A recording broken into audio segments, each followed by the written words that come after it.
Iran అయితే క్షణక్షణం జాగ్రత్తగా ఉంటుంది. వాస్తవంగా కొమైని, ఇరాన్ సుప్రీమో ఎవరైతే అయితొల్లా కొమైని ఉన్నారో, తను శుక్రవారం నిన్న ప్రార్థనల సందర్భంగా అక్కడ ఉన్నటువంటి మసీదుకి వెళ్ళి తను ఉపన్యాసం ఇస్తాడు ప్రతిసారి కూడా. ఈ దఫా ప్రార్థనలకి అటెండ్ కాలేదు.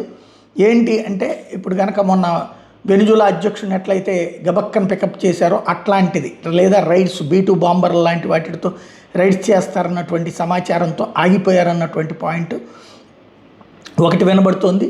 అదే సందర్భంలో ఎయిర్లైన్స్ క్యాన్సిల్స్, అలాగే American navy aircraft carrier strike group కాస్త మలక్కా జలసంధి దగ్గరికి చేరడం, జెరూసలేం పోస్ట్ అంటే ఈ ముస్లింలకు సంబంధించినటువంటి మీడియా సంస్థే ఈ విషయాన్ని హైలైట్ చేసుకొచ్చింది.